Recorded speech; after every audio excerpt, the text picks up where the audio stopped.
Okay, I can see myself. We'll begin. Can I have the roll call, please? Adam. Here. Ganaway. Here. Gibson. Here. Kapler. Here. Ormsby. Here. Stoltenberg. Here. Wendland. Here. Okay, great. We had minutes at the last meeting. Mr. Chairman, I would move for approval of the very well-created minutes by Lisa from the last Thank you, meeting Lisa. on July 21st. I'll second that. Okay, thank you. We have a motion and a second to approve the minutes from July 21st, 2021. All those in favor say aye. Aye. Opposed, same sign. Okay, the minutes are approved. Okay, so, commission procedures. Good evening, everyone. We are a recommending body appointed by the city council to review site plans, zoning changes, land use, and such. I see a number of folks in the audience again this time. At the appropriate portion of the meeting, I will recognize the audience and ask you to provide any input at the podium to my right and to your left back there. We'd like to hear your input on the particular case. We will begin with Greg.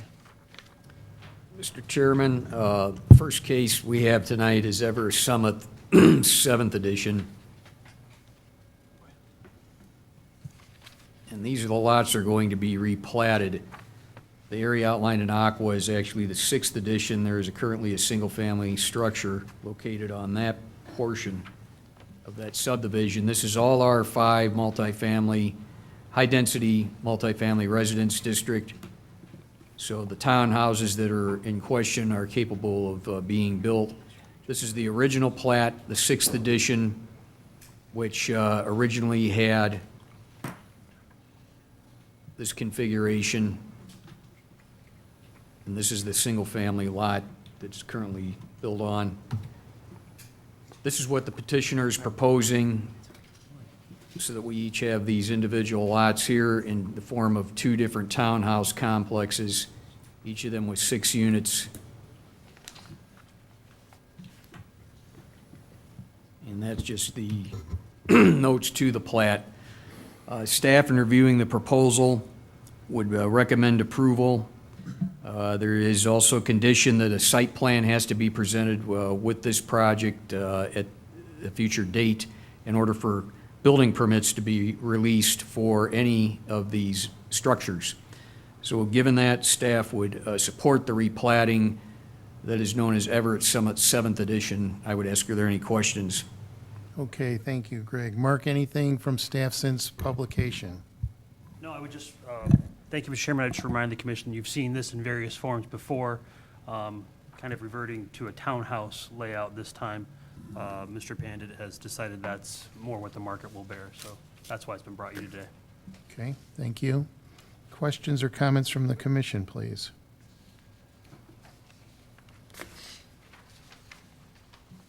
One little question for staff. It said under thoroughfare plan access, a 4-foot wide sidewalk. Are we widening sidewalks now to 5 in general?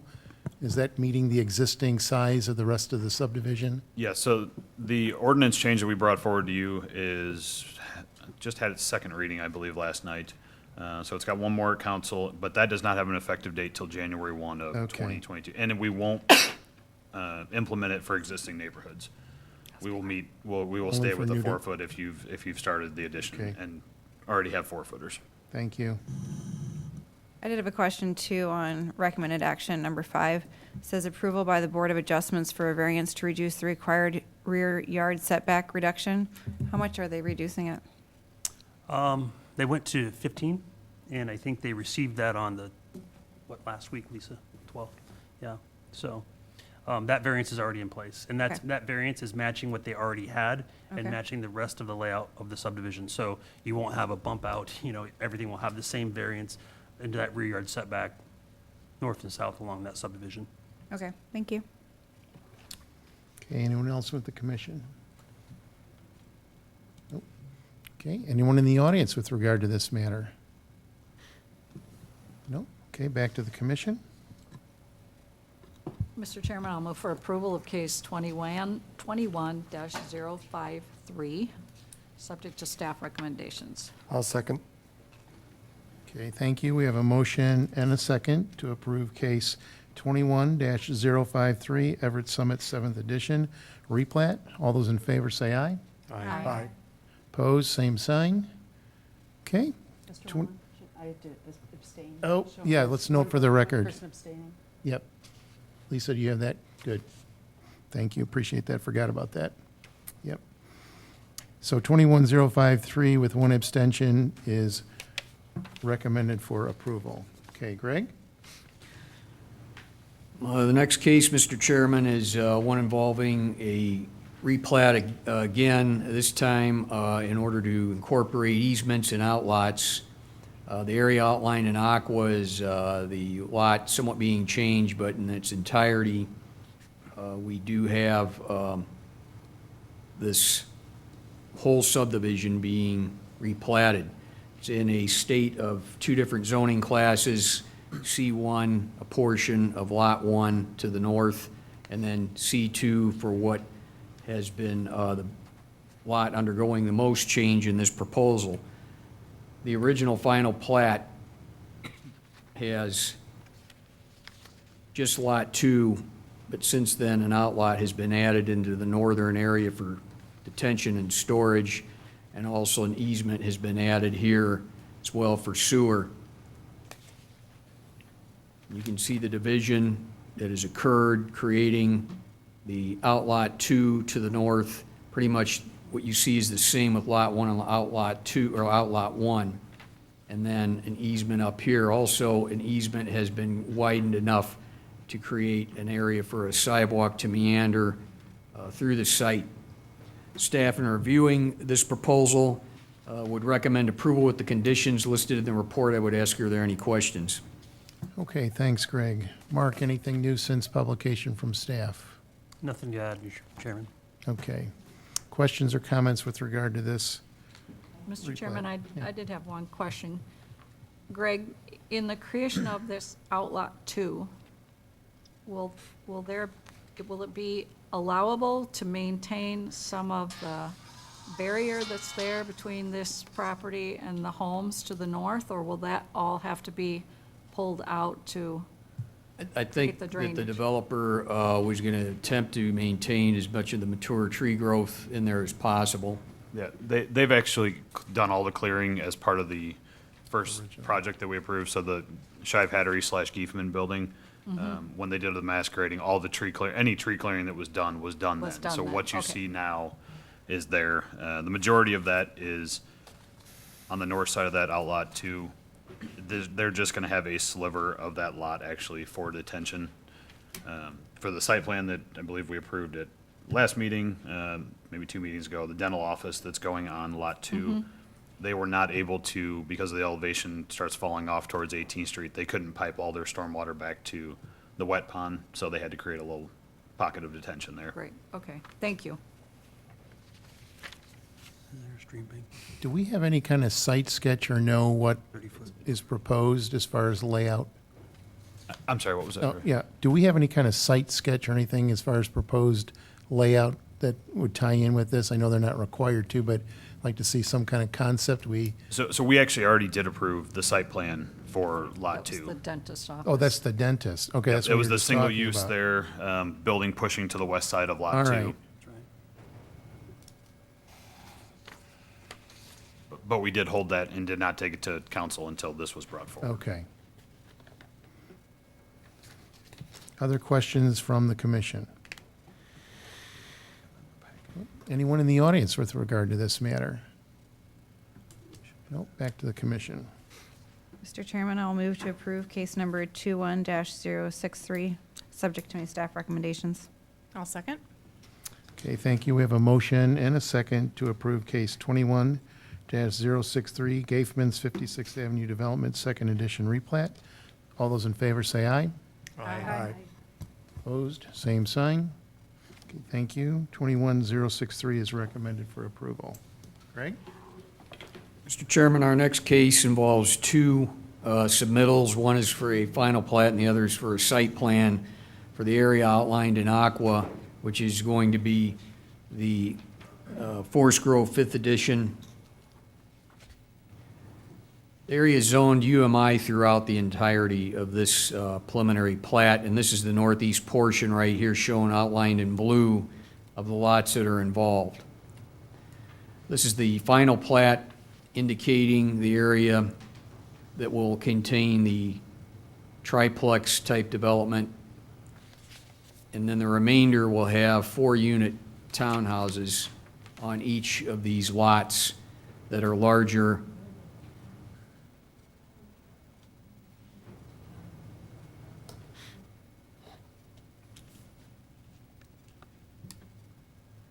The site plan then shows all of the units. These are the multifamily 4-unit lots, and then the remainder are all going to be triplexes in this subdivision. The landscape count was met with what was proposed, and the other requirements is listed in the report. We would recommend approval with those requirements. I would ask, are there any questions? Thanks, Greg. Mark, anything on this one since publication? I would just note, and you've probably seen if you've driven by the site, there is a fire lane that's being built. It's a seal coat road that goes north from Forest Grove Road, it's directly south of this area, and then connects into, I believe, Cash's Path. And that will provide us dual access for this development. We did have some issues going back a little bit in history where we had some access problems, but those have been resolved now. This was quite the challenge for me to follow the spaghetti through the bowl on this diagram here. That's a tough one. Yeah. Questions or comments from the commission regarding this case? Nope. Questions or comments from the audience with regard to this matter? Nope. Come back to the commission. We could probably actually handle both of them. Mr. Chairman, I'll move for approval of case 21061, final plat, subject to staff recommendations. I'll second that. Okay, thank you. We have a motion and a second to approve case 21-061, Forest Grove Crossing, 5th edition, final plat. All those in favor say aye. Aye. Opposed, same sign. Okay, thank you. 21-061 is recommended for approval.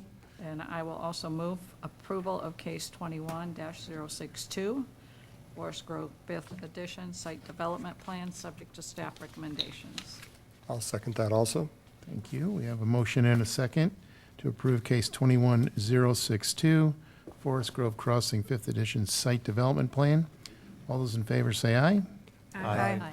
Opposed, same sign. Thank you. 21-062 is recommended for approval. Okay, Greg?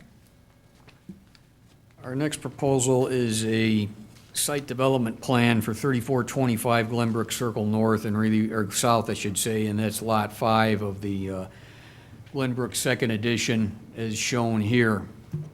This is another UMI designated area. The zoning over to the east of Devil's Glen Road is R3, but everything else is UMI. You do have commercial right here, and you do multifamily here, and you have multifamily here. This is more multifamily contained within a multifamily unit. These are townhouses here, and then you have single family to the north, and then to the farthest west you have the retirement living, and that's what UMI permits, is all of these different arrangements within a 20-acre or greater size parcel.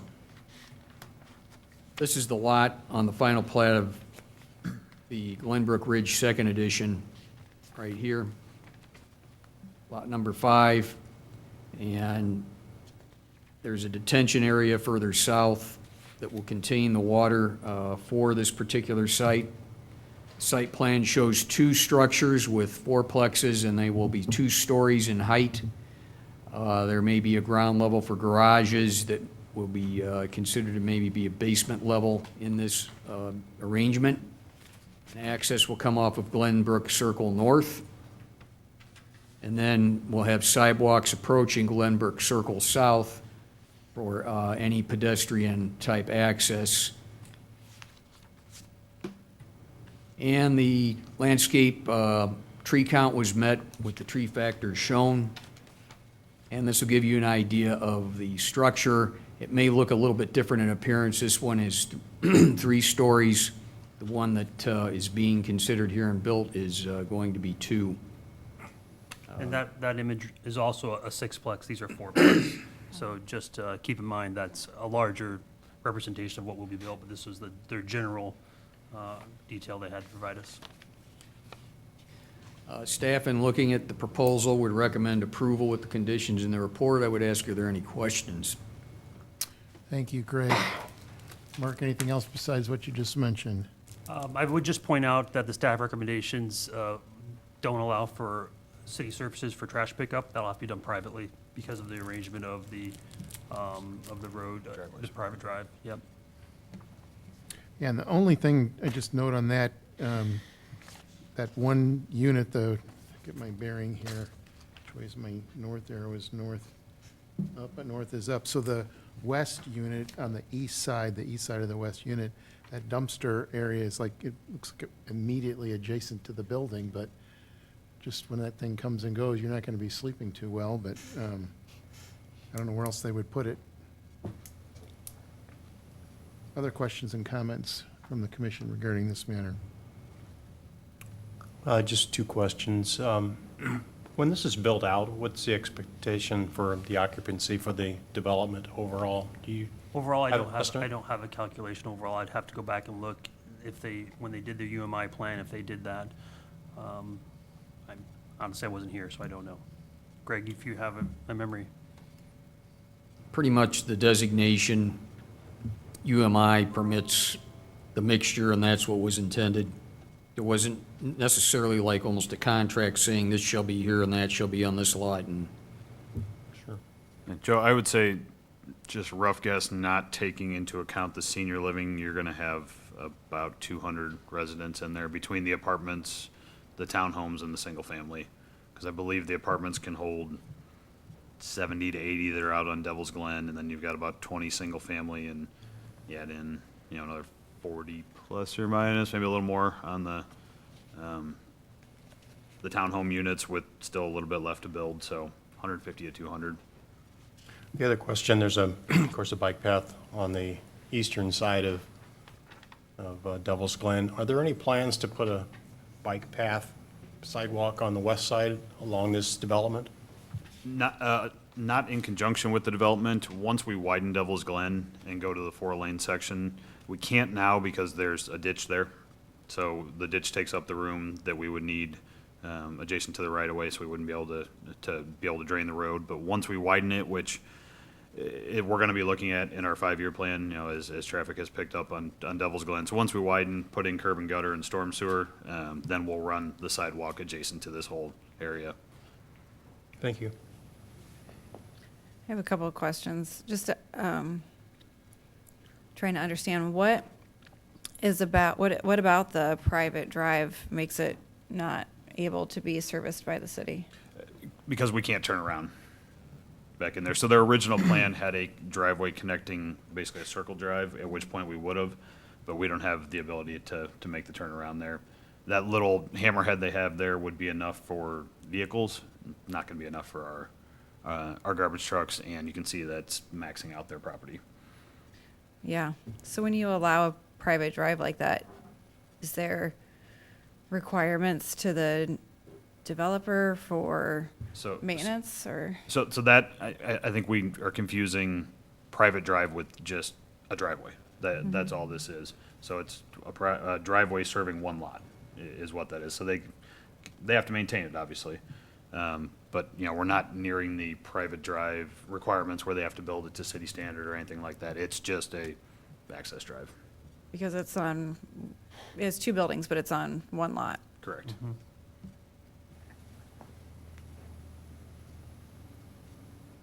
Anyone else with the commission? Anyone in the audience with regard to this matter? We'll come back. Mr. Chairman, I'll move for approval for case 21-060, subject to staff recommendations. I second.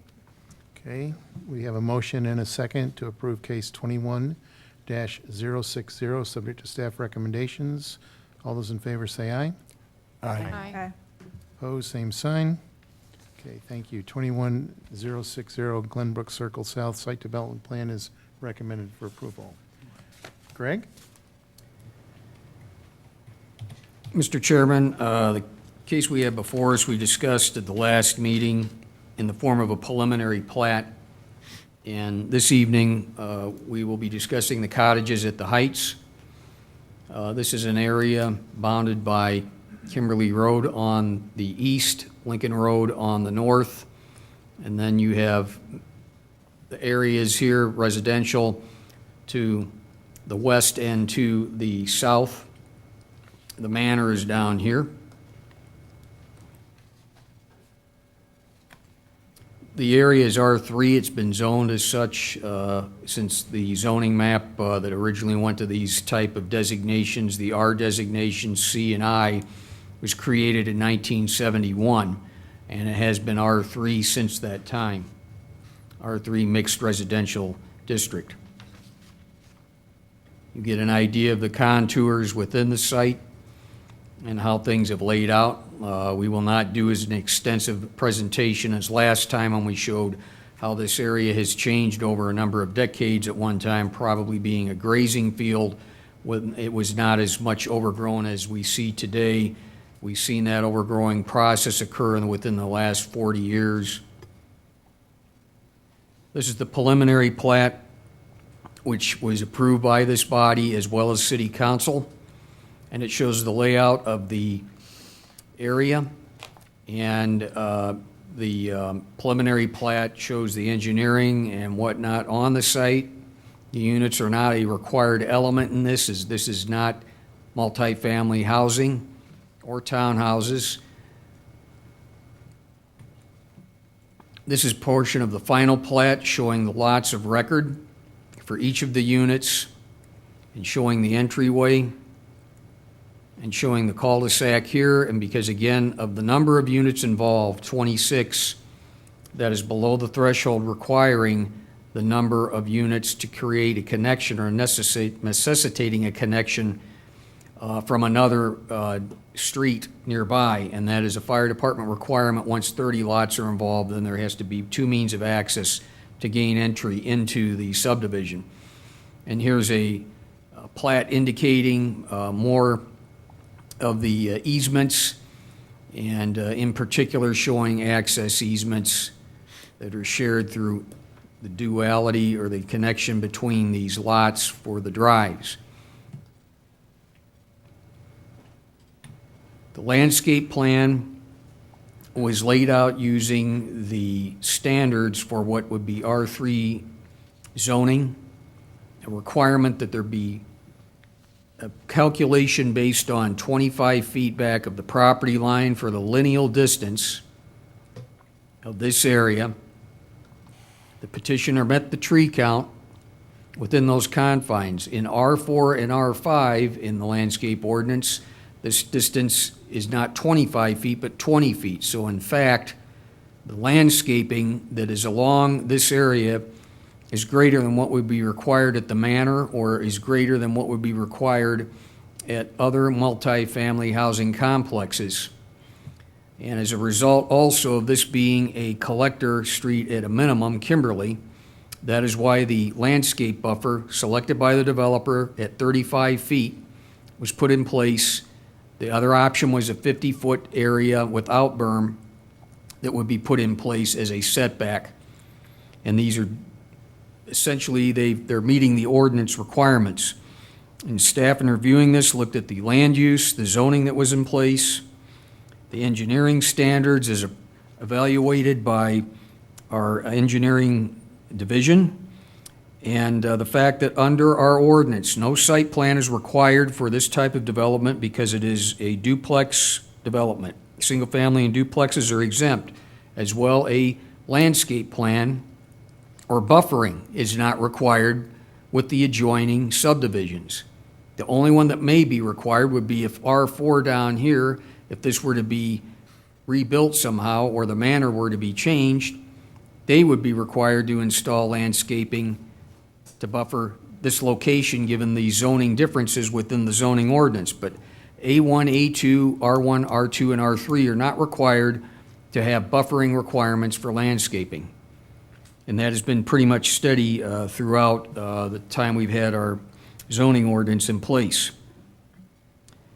The soil compaction tests are also going to be required for these units within this subdivision, which is an extraordinary step that we've undertaken, and perhaps since I've been here twice before with the Everest Summit Edition and then Southfield Park, which is over near Windruck Road off of State Street.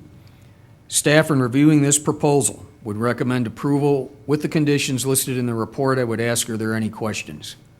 Okay, thanks, Greg. Mark, anything to add since publication? Other than I have a letter that I'll read in, but, Yes, Mr. Chairman, that was my only addition. okay, thank you.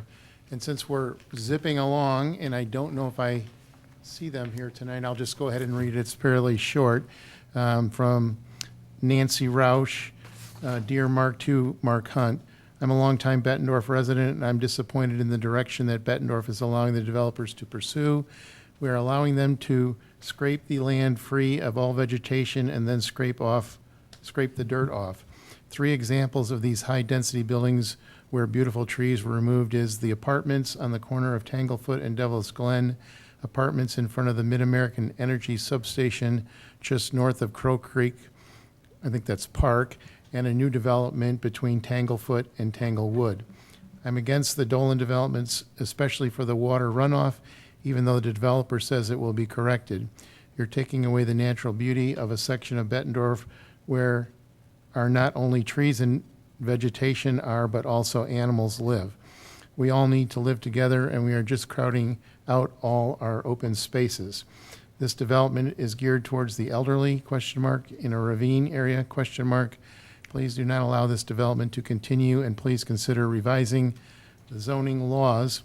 We are beginning to look like treeless parking lots surrounded by high-density buildings.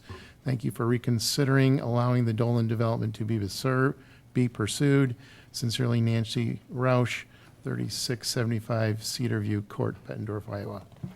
So that was the addition to the record, and then I would go to the council or the commission for any questions or comments before we go to the audience.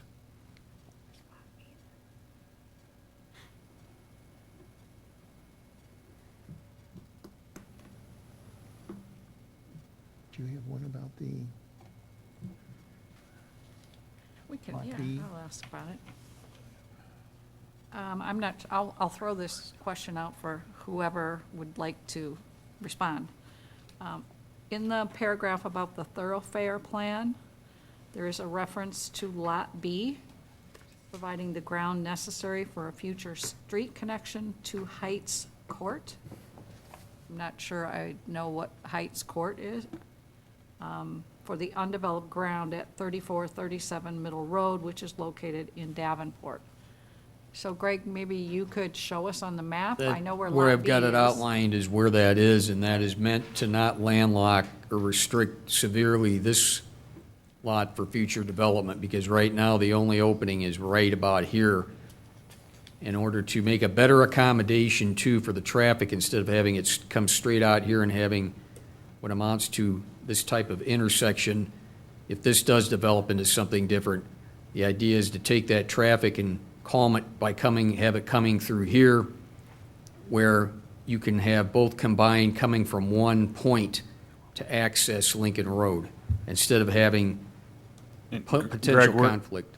It was really just meant for the landlocking. Most likely, and we would actually, if that property ever developed, we would turn that into a standard 4-way intersection. You wouldn't want the offsets because you have Right. trouble with left turns there. Okay. So what he had shown previously is how that's basically right where the existing driveway for that property is.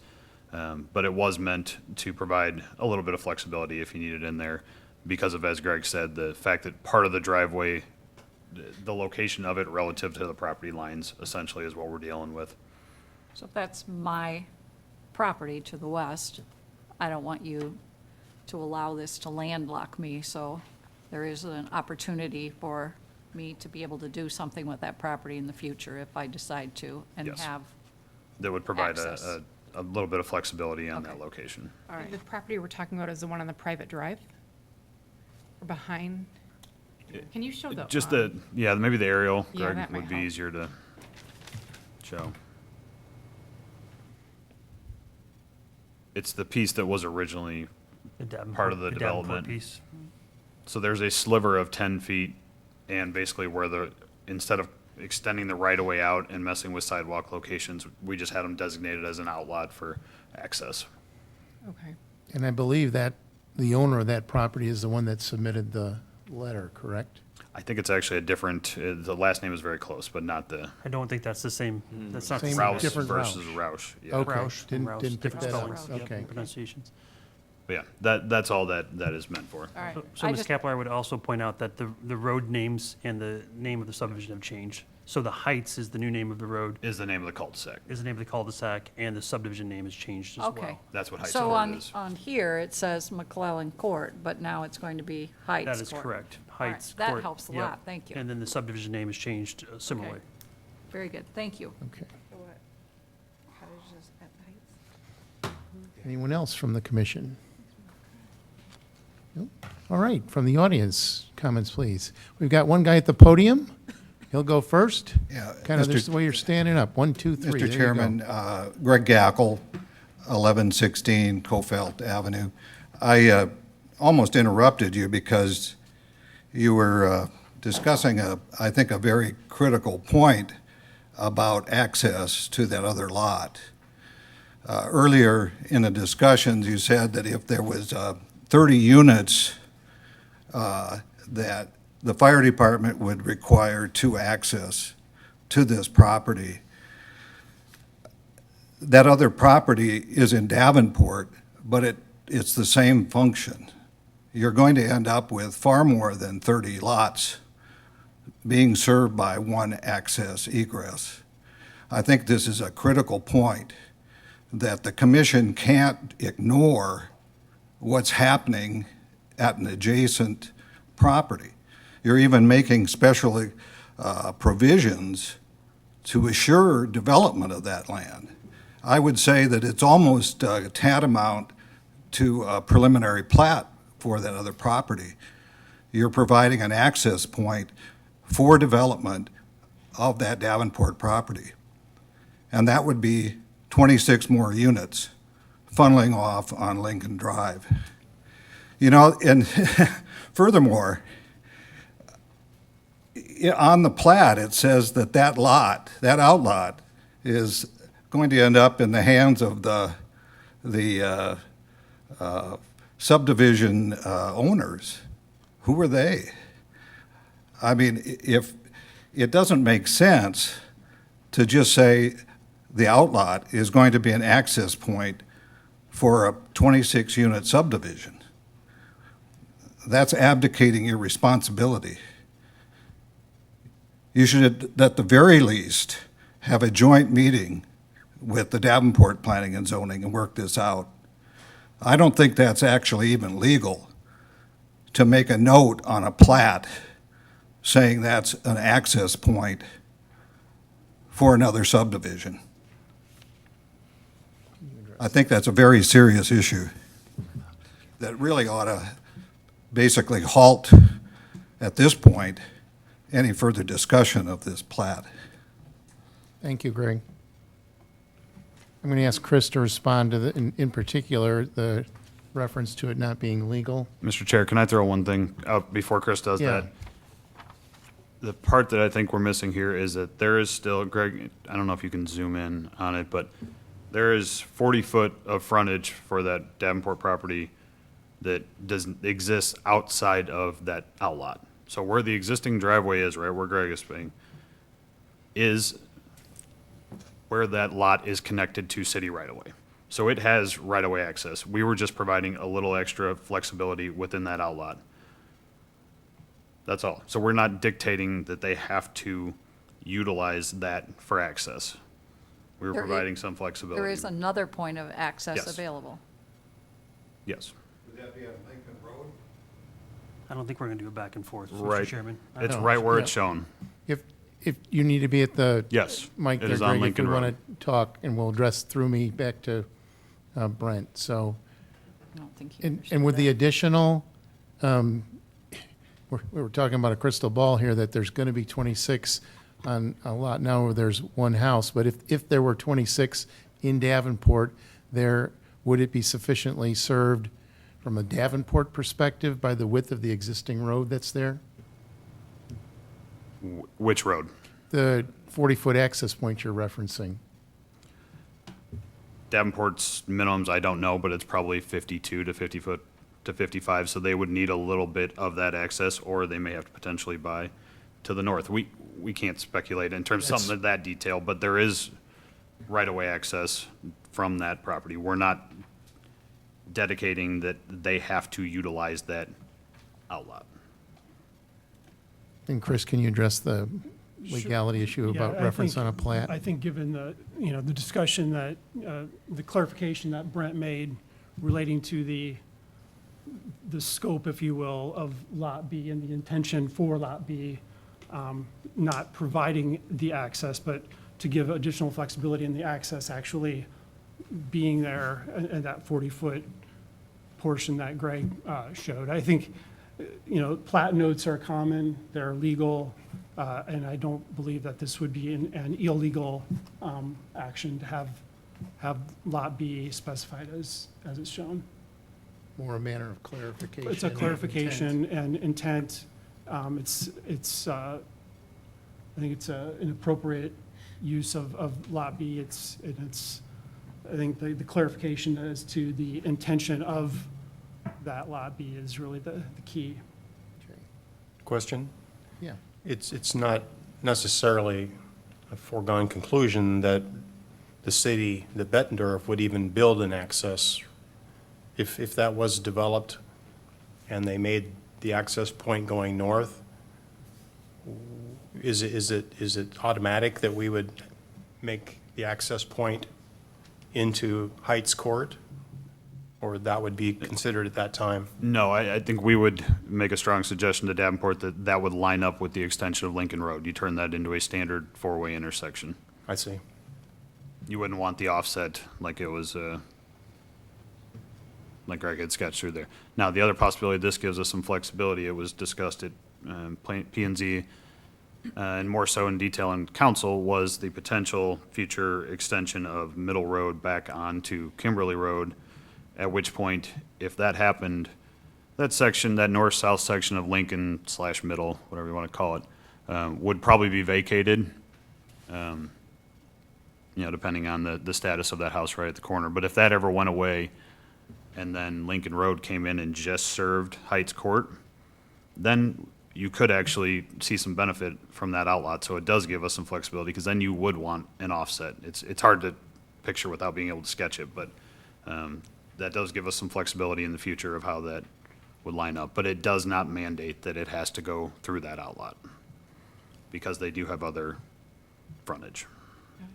Excuse me, the city wouldn't have that outlot. That wouldn't belong to the city. It's granted for access, which would be public access. No, we would not own it, but it was granted for public access. Well, it's owned and controlled by the homeowners association, according to the plat. Owned, yes. Public access easement is across there. Where does it say that?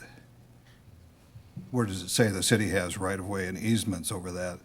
On the plat, it only says that the homeowners association has ownership and control of that.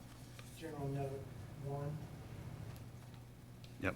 Lots A and B shall have blanket access easement. I'm sorry, where? General note 1 has it, says access. Lot A and B shall have blanket access easements. I'd like to see that plat if I It's- could, It's because right I, there. Yeah, it's the first, I don't think we I can just, zoom in. First note under general notes.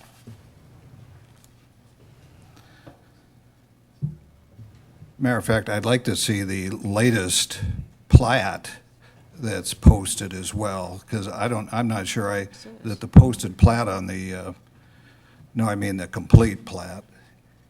That is it. I'm looking right at it from our website right now. With the driveways on the court. Those are not shown on final plats. Driveways are not. Final plat is a legal document that just shows lot lines and easements. The driveways were shown on the preliminary plat. And they haven't changed? my knowledge, I don't believe so.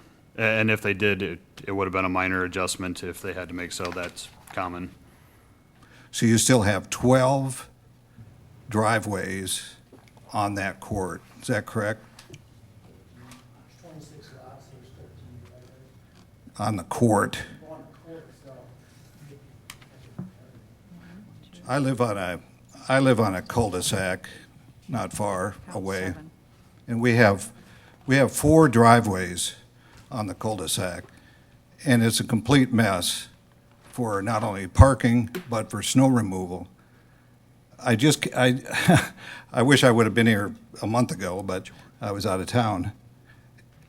Having 12 driveways on one regular size cul-de-sac is just asking for problems. I don't see 12, I see 7. Shared driveways. 7 shared driveways, so 14 altogether. On the Well, court, there's 7 I see, curb, I see there's 1, seven 2, curb 3, cuts, 4, there's 5, seven. 6, 7, there's 8, 7 9, curb 10. cuts. I see On the 12. cul-de-sac. There's shared end. access easements. And we've already been. We've covered this. Yeah, there's 7 curb cuts that turn into more driveways, but 7 curb cuts. There's 7 access and 12 driveways? Is that what you're saying? I'm saying, when I count in the cul-de-sac, there are 7 curb cuts. Okay. But they lead to how many homes? 14. Well, I mean, We are doing a final plat on this approval, not a driveway count, though. yeah, well, I would have been here to object on the preliminary plat, but I was out of town. But still, 12 or 7, where are you going to put snow? I mean, I just don't understand. The city actually was looking at changing the size required of cul-de-sacs. We did. It's did? been enlarged, yep. It's Okay. now a 5-foot larger diameter. Snow storage, Greg, we've been over, Public Works has reviewed this. There's actually quite a bit of snow storage because of the staggering of driveways or the shared driveways. And there is no parking during the winter months for snow removal operations. So where's the snow storage, you said? On the side? Yeah, in the boulevard, just like it would be normally. There's, Greg, if we have to, we can go back to the preliminary plat, but there is quite a few large areas for snow storage. Well, in reality, you're going to see all kinds of snow problems. The other issue I had was detention pond. How deep is that going to be when it's wet? I don't have the grading in front of me. Again, we're on the final plat. How deep is it going to be when it's full? No, again, I don't have the grading. Mike, do you want to get up and answer? Mike's the engineer, perhaps he can let us know. My name's Mike Janisek with Martin and Whitaker. Yeah, it's 6 to 7 foot standing water when it's not raining. When it's raining, it could go 3 foot higher. There's a berm that contains it. There's storage that meets the requirements of the city code. Okay, thank you. Thank you. Is there any requirement for fencing because it's existing standing water or 5 to 6 feet? No, There is no requirement in city code. No. none.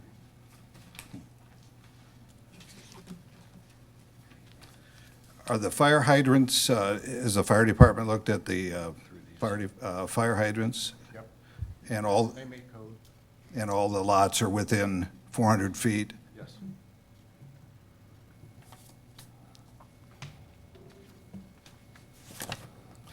I still don't see how you can justify allocating room for development of a neighboring lot, which is going to add to the traffic on Lincoln Road. And it almost is like just trying to avoid the fact that you'd have to have 2 access points if you had 30 lots. And I would urge the council or to the P and Z to rethink this and vote against it. It really isn't a good planned development. Yeah, just one more comment too. Just in the brief time I was here tonight, it seems like city staff has been pushing this. You know, they're usually more of a fact-finding, here's this and here's that and here's how this meets this. But bringing up what the lot was 40 years ago, who cares what it was 40 years ago, you know? The fact is, it's a wooded lot now that people in the surrounding neighborhood don't want developed. We feel it's too dense. I think it's obvious it's too dense compared to the surrounding community. The city now has the ability to consider density in approving these things. Yes, it meets all the specific requirements under R3, but that does not mean the P&Z and the council can't say, we still think this is too dense and doesn't fit with the neighborhood.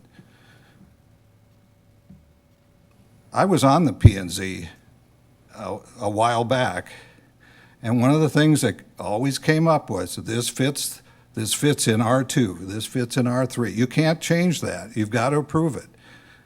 Things have changed. In 2017, the council changed the ordinance for zoning. They said you could consider other things like density. They said even though it meets specific criteria, you're still allowed to say no. We don't want it that dense. Yep. And I guess it's kind of a philosophical issue at this point, this is probably the first time since that change that the city has confronted, the P&Z and the council has confronted that change, that you can move away from just a straitjacket and make some decisions on your own. You know, essentially, if you follow the specifics, P&Z wouldn't have to be here. The city staff could make sure every detail was taken care of. But you have the ability to say, hey, we don't think 26 is we think that's too many. We think it ought to be 12. And one other comment about the R3. It seems like every time that comes up, somebody says, well, it could be worse. You could have an apartment building there. Well, an apartment building might be better. I don't care. Maybe it'd be 56 units, but it'd have a better access. You wouldn't tear every tree down. You'd save a lot of the green space. Go ahead, build an apartment. I think it might be better than jamming 26 units like that, cheek and jowl in there, and making everybody in the neighborhood realize that this doesn't fit their neighborhood. We're the ones that have been living there for 20, 30 years. We know it doesn't fit. No comments from the audience without Thank you. being at the podium, please. Okay, there's a lot of things raised there, and one I'll say significant issue with, Greg, and maybe it's because you were out of town, but the staff has given this case probably more. I'm talking, hold on, let me finish. The staff has given this case more scrutiny than anything I've seen in the 14 years I've done it, and the level of the scrutiny has been significant and thorough, and I'm personally very satisfied with it. So now I'm going to ask Chris to address the other issue that was raised. Thank you, Mr. Chairman. Greg's entitled to his opinion, and As we all are. The only thing I wanted to clarify was just the issue about density and the 2017 code change. I think you're referring to the DCA development character area, which was a new sort of mixed-use portion of the code, and it was actually the previous case dealt with the DCA. This is not a DCA district, so some of the flexibility that was built into the code, that's for a different type of zoning district. So just wanted to clarify that. And then the other thing is just, we did talk about the standards of Iowa Code Chapter 354 and our code and the balancing tests and all of the interests that get weighed. And that was taken into consideration at P&Z last month and by council at length. And so I guess I would just take a little issue, one on the misunderstanding of DCA, and then also just the standards for a plat, which are set forth in Iowa Code and our city code. That's all. I did not want to say that the P&Z has not worked very hard on this and listened intently. I know you've spent a lot of time on this and listened to a lot of comments from people like me that you might not like. And so no, I appreciate your time and effort in putting this in, and I know you've looked it over. I do feel a little bit concerned sometimes, though, when I know that certain people have been talking to certain people about this whole process, even before it hits the P&Z, and that people on the council have been talking about the issue even before you folks even took it up. So I'm not sure why this development has attracted so much attention from the city administration, but I do feel that the staff has been pushing it more than normal in their presentations, and I'll just leave it at that. Thanks. Thank you. Okay, who's next? Yes, sir. Sean Liddell, 1651 Broadlawn. Had a couple of questions. Could we go back to the landscaping map?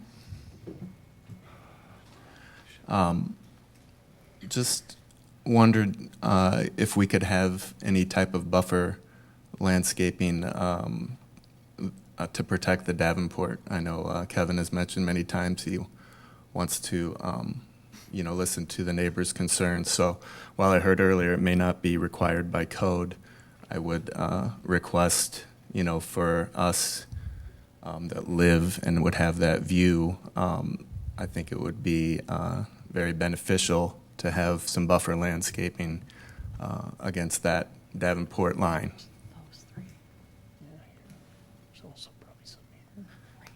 There's no houses there. So I guess my request is that you, as a commission, would entertain that. My next question would be along the lines of the Lot B and the easement. I don't think anybody from Davenport requested it. I don't think that the current owners requested it.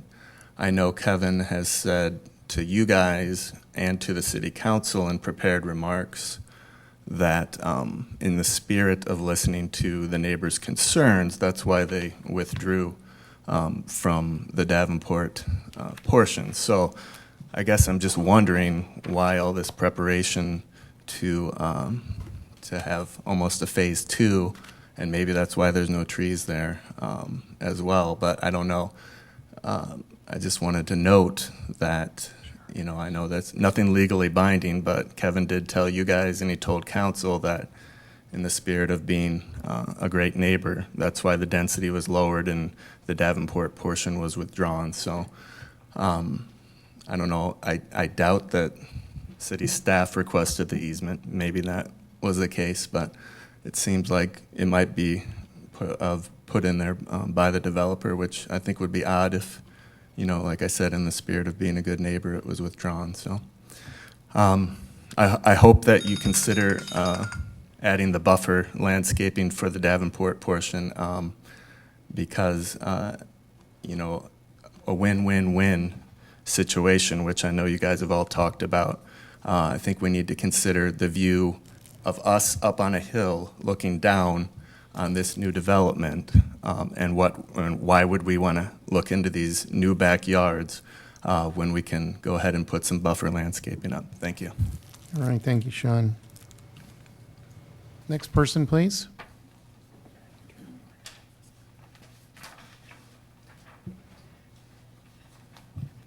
My name is Gail Hoff, and I live in the Manor.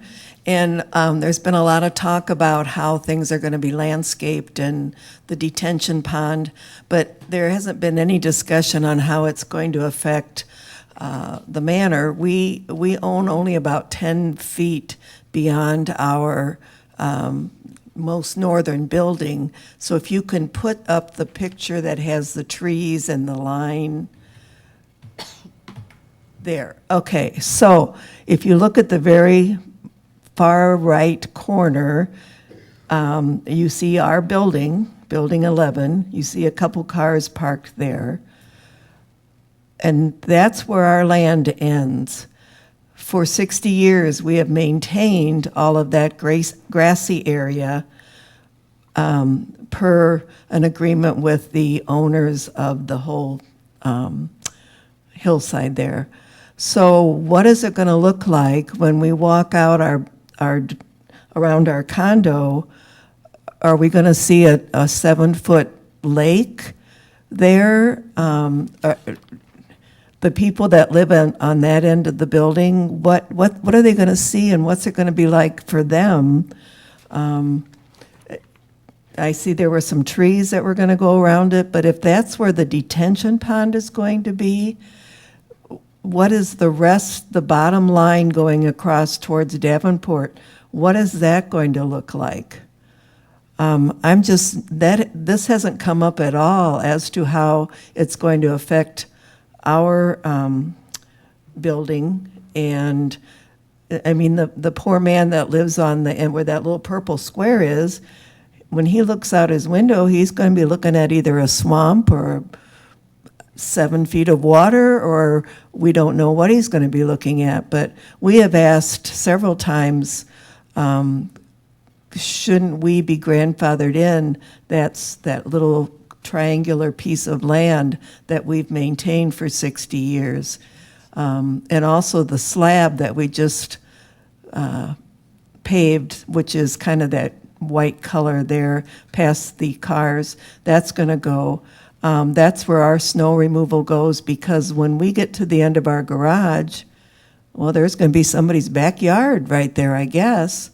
So we're very concerned about that portion of what the development's going to look like. So maybe Kevin can answer that. I mean, we have a pool already a little ways down in our complex, and we really don't want another one right there that's going to have mosquitoes and who knows what else living in it. So could that be addressed, please? Okay, thanks, Gail. Yes, sir. My name is Kirk Vandekar, and I live at 1646 Broadlawn. I've found this whole process kind of confusing, so I've just been trying to read as much as I can in the code and the comprehensive plan and try to understand how these things take place and so forth. One thing that I would kind of like to ask the commission a question: have you seen a geotechnical analysis of this property? No, and we typically wouldn't. That would be handled by staff and engineering. That's not something that would come before plan and zone, any kind of geotechnical. According to the zoning regulations, it says that in order for you to approve a final plat, that you have to have the engineering plans, which would include geotechnical analysis, soil analysis, and so forth. So I don't see how you can approve a final plat without having seen the engineering plans. Have any of the commission members seen a geotechnical analysis? Have you seen the engineering plans? No, and maybe Brent can address geotech and engineering plans relative to the commission and with the city in general. Absolutely. We do require preliminary construction plans to go with the preliminary plat, and then final construction plans. We do not require, and we don't have in the city code requirement, there is not a requirement for a geotechnical report. There is a requirement for a soils report, which they have provided, and it is very common practice that you use the county soil survey. They have provided that, and we do have preliminary plan and profiles. We've got storm sewer calculations. We've got stormwater detention calculations. So staff has seen all of the engineering plans. I asked some time ago before the council meeting, I asked for the soils report, and I was given, all I was given was the contour map, which is not a soils report. We do have a So soils report. I don't understand how you can believe that construction can take place if you don't know what the soils are there, what the conditions are. Can I answer that?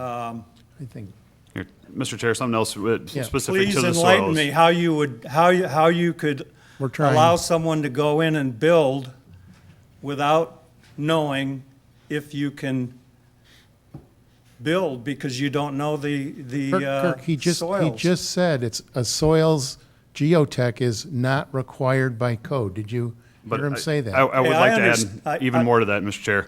So when subdivisions are built, Mr. Vandekar, the developers, as they come in and do their grading, my construction inspection staff inspects all of this work. So they inspect all the pipe work, all the paving, all the earthwork. As part of the earthwork, we hire Terracon is our on-call geotechnical firm that takes direct samples where the roadways are going, and we do density tests on all of the public infrastructure. So During all of that work is construction. done during construction. You could take borings and take, a boring is a little 4-inch hole. You could take those all across there. You're not going to get a very representative sample. You're going to get it when you actually move the dirt to the required elevations, and then they take a sample from directly where that road's going to go. They analyze it, and then they test every time they put a lift up. So we do that across the board for all of our subdivisions. And then additionally, that same testing requirement, maybe not exactly the same, but from a building perspective, is being required to test their foundation dirt. Mike, I'm losing the A bearing. bearing capacity. Thank you. Is being required, which was specifically put in the staff report as well. Okay, yeah, I'm still confused because your zoning under the subdivision says that when you have, well, I don't have it in front of me, but it has preliminary plat and it has final plat and it gives requirements for the final plat. And it says one of the requirements is the engineering plans. So have any of the council members or commission members seen engineering plans? Staff has, and staff reports to us that they've reviewed them and they're acceptable. The staff So the commission engineers, isn't, which we're it's not. just as this other gentleman said, we don't need a P and Z.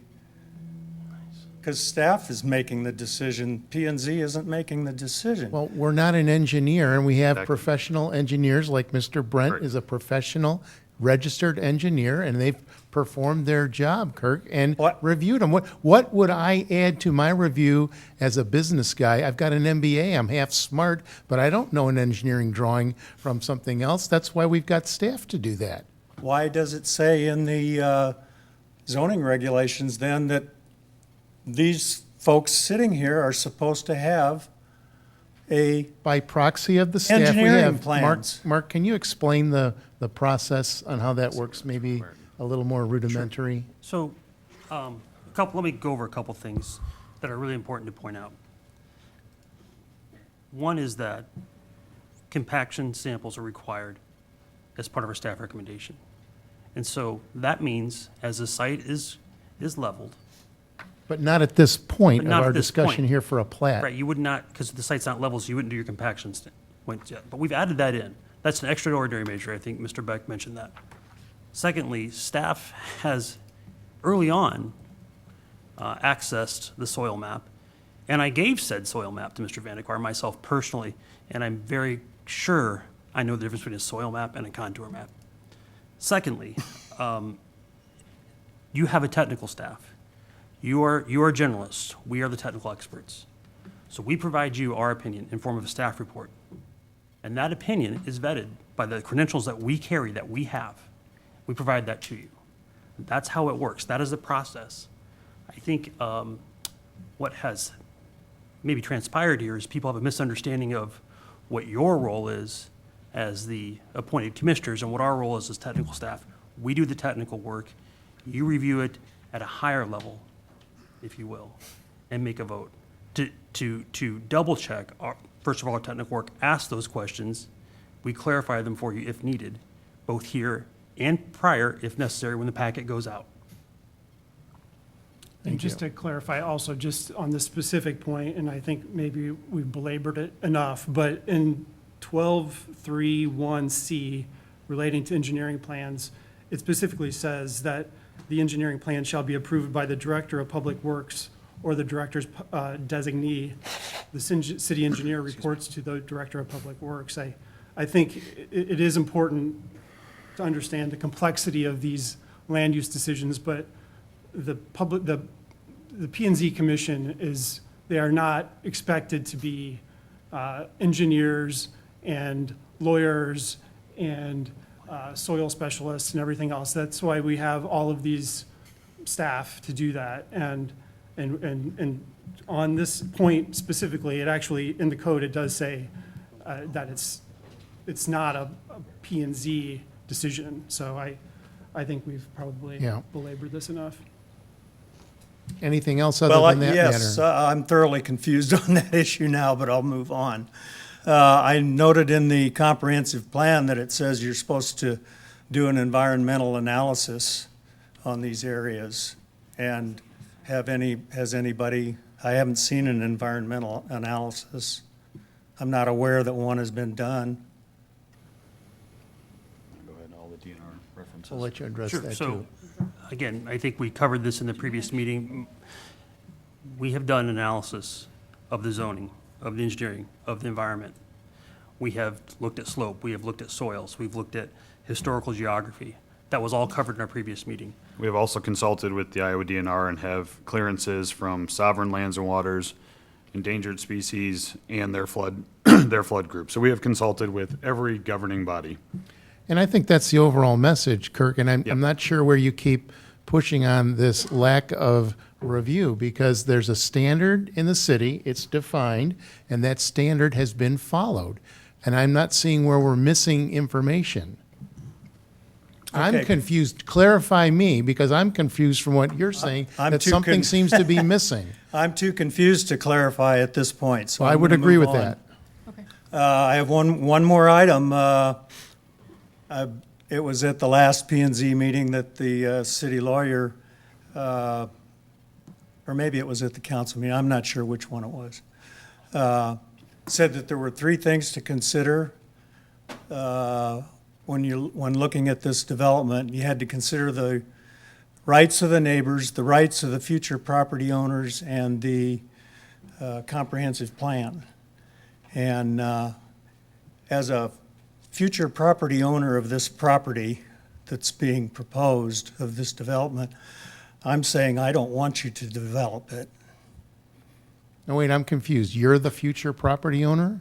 I could very well be, yes, and so could all the rest of these folks be Okay, future property owners. Now we're getting And I'm into willing to la la bet land. that they don't want No, this wait a minute. We're not going to go down development. some fantasy line of I might be a future owner, and on that basis, I'm objecting. That's out of order and not relevant. Your lawyer brought it up.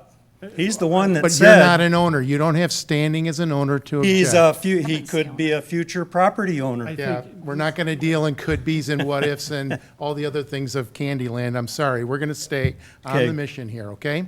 Thank you. There's a crackpot. Yes, ma'am. Carolyn Brown, 3440 Crestline Drive, Davenport. And I actually commend Mr. Dolan on his idea of single-family homes for the elderly. And I think that a lot worse things could be in that land, such as the high-rise buildings and condos. But I have 2 concerns as a property owner, and that is what is going to happen to my property while the land is being developed. Now, I talked with the project engineer after one of the meetings, and I got assurances from him that I'm going to be in high land and everything should be hunky-dory. And I just want to go on record to say that I am concerned about erosion due to the removal of bushes and plants and trees and subsequent hookups that could affect my property. Thank you. Thank you. Appreciate it. Okay, who's next? Sean? Sean Liddell, 1651 Broadlawn. I did forget to ask one thing, so I appreciate the second opportunity. I think Greg was the one that brought up the 30 lots. And can somebody clarify if after the fact of this initial development, if more than 4 houses were built on there, would that then retroactively trigger that? Or is this kind of a loophole to be able to only have one entrance? I think that'd go through a Davenport review on that. As far as our fire department's concerned, we stick at 30 homes if possible. They do allow for future access for development as well. But I think that'd have to go through Davenport. Okay, thank you. Yes, sir. My name's Phil Shuby, 1309 Pinnacle Pines Court. To follow up on his comment, so is this Lot B in Davenport or in Bettendorf? It's in Bettendorf and abuts the Bettendorf Davenport property line. So why would it go through Davenport? I'm the same feeling he does, It's that just it's a the back easement. door. The development would have to, so the outlot is only 10 foot wide, so obviously we're small not building piece of anything ground. on that in terms of homes. I think what Mr. Liddell was asking is if and when the Davenport parcel develops, of how you would consider the total number of lots. My opinion would be that it would come off Lincoln Road, so it would not be 30 lots coming off of Heights Court. Now, Assistant Chief, I don't know if you would agree with that, but that's where we would most likely dictate the access to come directly off of Lincoln Road. So there wouldn't be access off of whatever it's called, Heights, whatever it is? Most likely not. So we still have to approve any access that comes through there. So this just provides some future flexibility, like I said, in case the extension of Middle Road changes things and now you have essentially a 90 and a 90. Because then we would not want a third leg coming off right at the blind curve, just like you have now. So coming off Lot B will not go to that Davenport portion? That would not be our intent, Unknown. but it gives some flexibility if things change in the future north of there. Because they have 40 foot of right-of-way that lines directly up with Lincoln Road. So you may have to use 5 or 10 foot of that Lot B as part of the right-of-way, but the street itself would line up as best they could with Lincoln Road to make that a standard or four-way intersection, excuse me. Okay, all right. Doesn't feel right, but I'll leave it. Yes, sir. Jay Draymond, 1637 Broadlawn Avenue in Davenport. I just have a question, and maybe Mr. Dolan's engineer can answer it, or maybe he can, or someone here. And it just has to do with what we're looking at. I mean, when I say we, I mean the residents on the Davenport side, on the western, across the Roos's property. I've heard that described as undeveloped land. It's not undeveloped land. It's their 1.7 acres. They have a house on it, just adjacent to a house and a extension and a swimming pool and so on, just adjacent to the new roadway that's coming in. But actually, where not far from where you have your new easement. But I just want to know what it is we're going to be looking at right now. And I just mean aesthetically, what am I going to see? Right now, it's a crater. So obviously somehow on the Bettendorf side of the municipal line, you're going to do some infill to raise the grade, since the bottom of the grade is about 20 feet below grade, depending on what portion of the surrounding streets you look at. Since the Davenport portion is not going to be filled in, what are we looking across the Roos's property at? In other words, right now, we're looking down into a bowl. On the other side of the ravine in Bettendorf, we're going to be seeing backyards and a road bed coming along. Pardon me. So what are we looking at? Are we looking at a berm, or are we looking at a 20-foot high wall that comes up to the bottom of a roadway? I know we're not looking at any landscaping because that isn't indicated there. So what are we looking at? And I've been listening to all of these meetings and I haven't heard that answer. So I guess it's a simple question, but I'm hoping somebody can answer it. Okay, we'll ask the engineer to give us his best vision of what that is. Thank you. Mike Janusek, Martin and Whitaker. Excuse me. So, basically, we've submitted a grading plan to the city. There's a roadway. In general, the roadway is in a fill condition, so it's slightly higher than the existing ground. We're grading out those areas. We're taking the drainage way that's coming at us. We're not filling that. We're not blocking that. We're conveying that water with a pipe that goes between the lots. It goes to the detention pond. Greg, can you circle kind of the lower area? I think you know what I'm talking about. Actually, sorry, There you right go. in there, yes. So that water's coming from the northwest, and then those lots are built up from that, and there's a culvert that's sized for the 100-year with an overland flow if it's plugged or can't keep up, that drains to that detention pond. But all those lots are up higher. Those are like walkouts and daylights, like west of the roadway. And we have, basically the cul-de-sac's low enough so that, but it's all that slightly higher. And then there's basically cuts and fills throughout the site. There's the grading for the lots are set up for all this to develop, appropriately. 1.5% minimum slope on the residential lots.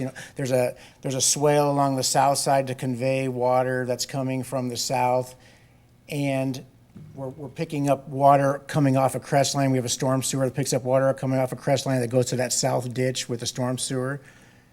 So we're basically, we're taking water from the northwest, we're taking water from the southwest, we're conveying it around our development. We're handling all the 100-year floods. We're installing a detention pond that's appropriately meeting the city code. It's a huge benefit. The water feature is actually going to be beautiful. It's actually going to be a draw. I would think that those would be key sites for the development and the neighbors. Truthfully, I think it's going to be an excellent development. When we're done, it's going to be, a beautiful development that I think everybody's going to be proud of. So when they're looking east from the western area there, and the question he's asking is, what will he see out as? It's going to be kind of a combination, Mr. Terra, as you head, let's say from, I can't see that lot number, but the first lot on the west side of the road, 26 I've maybe? got a little more detailed grading plan here. That building finished floor elevation, so the first floor elevation is about even with the elevation at the far west side of the Rouse's property. So you're still going to see that draw through there. Yeah. And those 4 lots, I believe, look like, the 4 homes there are walkouts. So you're going to see the backside of those homes. That's right. That's right. So just for clarity there, the finished floor FFE, or the finished floor elevation for those first few houses. About even, but you still have that with the draw. existing grade on That the draw is west still through there, 'cause we side. have So to even though there might accommodate- be a dip in Yeah. between for the. You have to accommodate that stormwater Right, that's coming right. off the property, correct? Yeah. And I know the property owner was asking a question off of Crestline, but basically off of Crestline, there's a 3-to-1 slope going down, and we have a curb and storm sewer inlets that are going there, picking up that water, because there's water coming down Crestline. So I think there was a question that came up for that. So there's basically a 3-to-1 slope going down that goes to the backyards of the 4 lots west of the cul-de-sac. And then we're taking that water from the northwest, that drainage way, like I just described earlier. So I believe that we're addressing any drainage concerns. We're doing our best to balance the site for grading purposes and, meeting all the requirements of the city for storm sanitary and water. So, I believe, I'm available to answer any other questions. Thanks. Excuse me. Yep. Chairman Wendland, I wasn't asking about the drainage or the technical aspects of it or whether it meets the codes. I'm just asking, what am I going, well, you basically got it, I know, because you And I paraphrased think the question. I heard it in there that it's about the same elevation as the western side, and you'll be looking at walkout rear of the western building. side. It's the 3 trees that are indicated there, and I know that may not be exactly 3, but on the map up there, or in the drawing, excuse me, there are 3 trees on the north part of the parcel. okay? If you were to draw just a straight line down along the municipal line there, if you were to do that, if you were just come straight south, yes, exactly. Yep. So the portion that is the Rouse's property, that is the 1.7 acre, which is just to the west of that Rectangle there, yeah. municipal line there. I'm just wondering what is there. What we see now, the grade now, from our vantage point, is, you know, it's a valley. It's a crater, basically.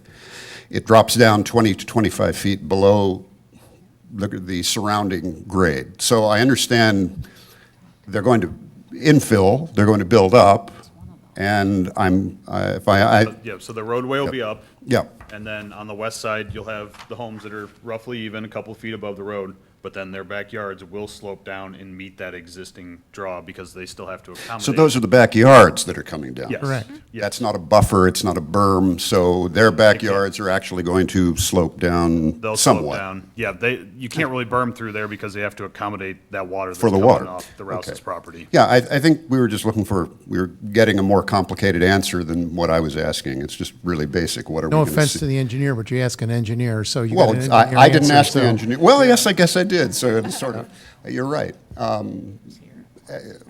I just haven't been able to see any kind of rendering or anything to be able to see that, and I think that would have gone a long way to answering just a lot of questions. So all we've heard about is drainages and ditches, and we really don't know what it is we're supposed to be looking at. So that was my question, and I thank you very much. Thank you, appreciate it. Yes, ma'am. Haley Jones, 1605 Caulfield Avenue. So my question kind of goes along the same route that Sean was talking about with potentially adding a buffer. I took pictures of what stands behind my backyard, but it's my first week back with students and I'm a little bit busy. So I wasn't able to forward those on for you guys to be able to see them, but I have a significant drop in my backyard. We actually have two fences in our backyard because one of the fences that's still on our property line has eroded away and basically fallen down this hill. So once all of those trees are gone, I'm concerned that I'm going to lose more of my backyard. And I mean, I guess maybe it's not their problem, it's my problem because it's my property eroding away, but they're taking the trees away that's going to make that erosion happen a lot faster. So I was hoping that potentially we could get a retention wall built into our property, and the properties bordering, I think it's lot 18, 19, 20, 21, because there is a significant drop at our property lines. And I mean, I'm just very concerned as what's going to happen. And then I think it'd be really pretty, with a nice little retaining wall, and then just put some evergreen trees along it, because then we kind of get to keep our privacy. Everyone wins. I'm not having to lose my backyard. So that's just kind of what I'm hoping for, and that's a main concern right now is having all of that erosion happen. I know there's a 25-foot setback, I believe, but our property does go a decent amount back, and the fact that that fence is eroding down the slope. Greg, do you know which is her? Can you put a dot on her? Yeah, that one. Which one is your lot? Are you south of It's right there. Crestline? You're right there, okay. Yes, so I believe lots 18 and 19 will go up against my property. Yep, lot 18 and 19. And then engineering-wise, did I hear a 3-to-1 slope all along that west line? Can you kind of describe to her what that's going to be there? Sure, yeah, we talk loud, we still might pick you up, but that might be the best way to do it. Being loud is not my problem. Very loud. There's a 3-to-1 slope. And 3-to-1 in layman's term means for every 3 feet you go down a foot. Yeah. So this is a 3-to-1 slope going down right here. It's red marked with purple. And then this is a cut area. So that this is kind of flat. There's 1 foot fall in the buildable area. And then there's a swale down here. And this is kind of a cut area. We're matching existing grade at the property line, so we're not touching anybody else's property. And just make these all buildable areas. And then there's a slope in the backyard for this drainage to get to the detention pond. What's going to be on that slope? Is it grass or what? Yeah, that's a grass swale. There's like 2 acres draining to it or so. And we did calculations to prove the size of that addition. This is oversized. It only has to be like I think it's 3% slope, 1 foot deep, 3 foot wide. You know, there's not a lot of water going to it, but there's some. It gets that deep just to make sure you have positive fall from the west and east side and get to the detention pond. And I hear what you're saying, Haley, but I'm not the engineer, but I don't see a retaining wall feasibility in your slope. That, Yeah, there are really, once we're done, there's not going to be a steep slope at that corner. Because if the steep slope is directly east of crest line, and then it tapers back to nothing by the time you get to the corner. So we're basically matching there. And this is kind of a flat area, even right at the far corner. so your southeast corner and their southwest corner are going to be basically at grade together? Yeah, I mean, we're matching. That's what it looks like. Existing, we're matching. At the existing property line, we can't grade off our property without anybody's approval. But in that area, I mean, basically, when the contours are really close to each other, you got a steep slope. When the contours are farther apart, it's pretty flat. You know, so I mean, these are pretty much flatter areas. And this is the start of a swale. This is the, you know, purple is the end of the 3-to-1 slope. So you basically have, these backyards are pretty flat. There's not a lot going in, because we're cutting that to make these buildable, so we have nice flat lots for, you know, these 4 units that'll be in that area. Respectfully, like in my backyard, I went back into my neighbor's yard to take the picture, and there is a very like steep slope. So I guess I'm confused as to where we're getting the flat connection to my backyard.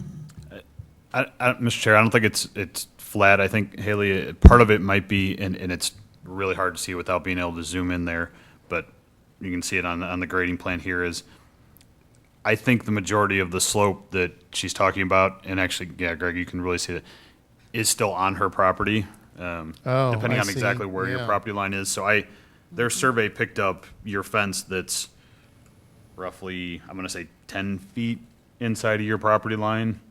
And then there's about an 8-foot slope at a really severe slope down to her property line. Then there's still a little bit of a slope, but it does flatten out a little bit there, just based off the contours. So of you the own a bunch survey. of the slope is what I'm hearing.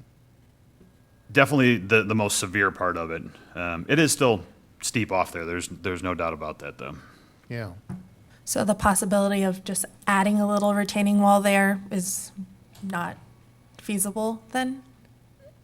It sounds like it would almost have to be on your property, because it sounds like you've got 8 feet of pretty significant slope between your flat ground, and then you drop 8 feet, and then you hit your property line. It's what I'm understanding Brent to say.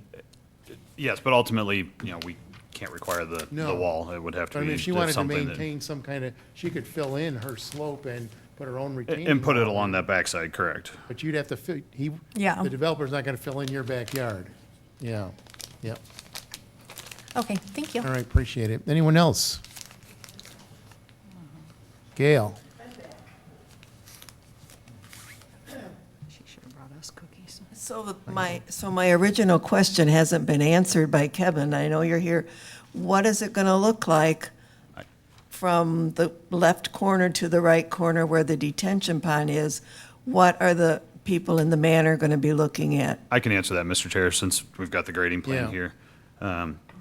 Gail, from the property line up to, and it might be hard to picture, but basically the top of where the detention pond is going to be is about a 3-foot high section there. So you're going to see just a pretty gentle 3-foot berm there, and then the pond takes off on Dolan's side of the property.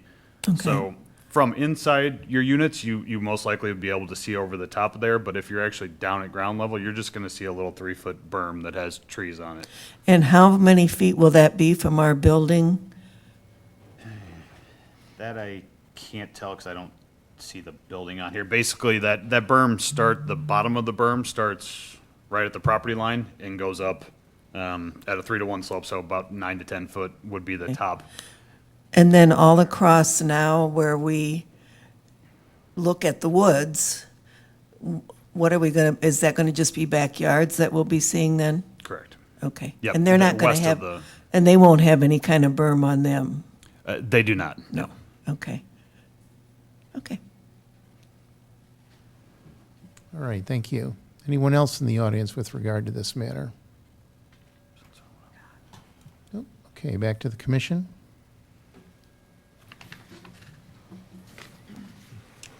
Mr. Chairman, I move for, Oh, I'm sorry, I have a couple questions before you start moving, if that's okay. okay.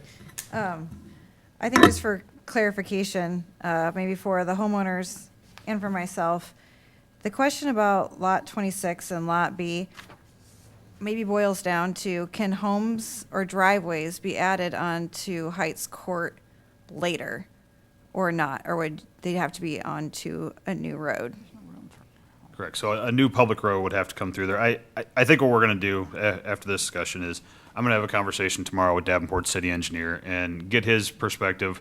What we might end up doing, which is a little bit of a detriment to us, but I think would solidify the access concerns, is if they have that 40-foot of existing right-of-way that's outside that lot. So from Dolan's north property line up to the Rouse's north property line is about a 40-foot difference. So they have that access currently directly onto Lincoln.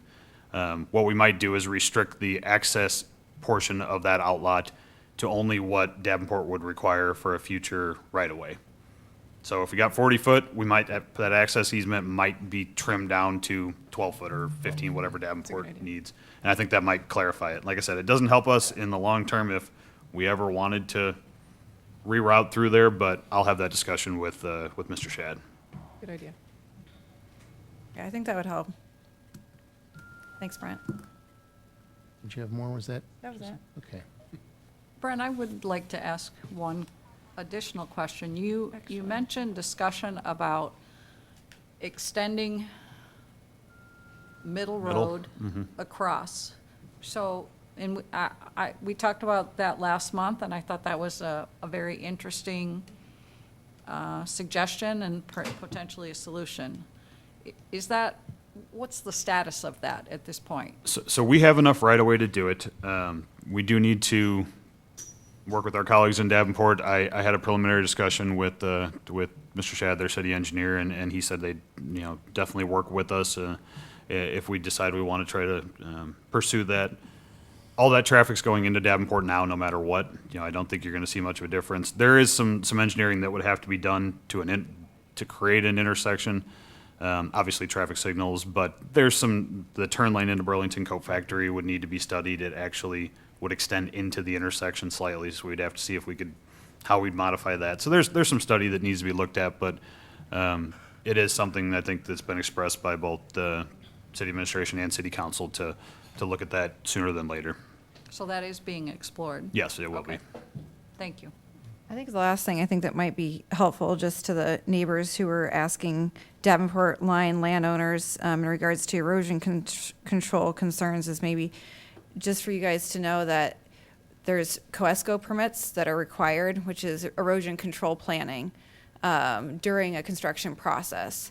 So when they are grading, they have to either put up soil sock or fencing to hold back the land so that it isn't a detriment to neighboring properties and so that erosion is controlled during the construction process. And then before it's finalized, they have to have something permanent in place, whether it's usually grass. Usually sod. Usually yeah, sod. But Yeah, whatever it may permanent be. sod. So just so you know, that is also part of our process too, to protect adjacent landowners. And we do have a staff member that monitors that.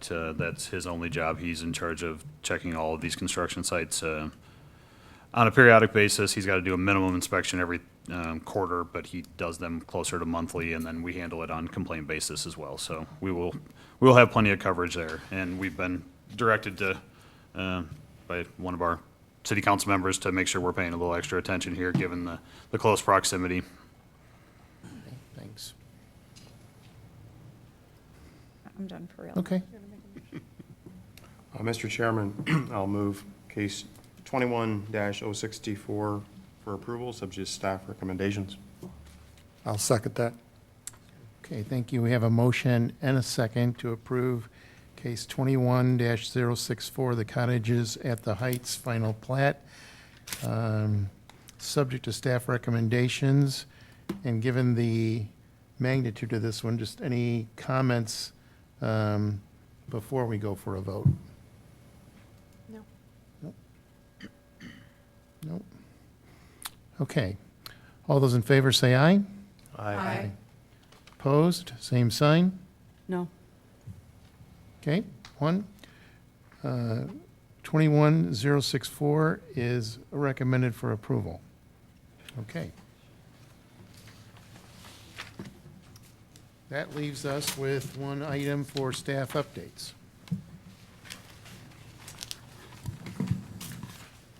I would just point out some exciting news for us is whenever census data comes out as city planners, and that is out now, and Bettendorf's population is just at 39,102.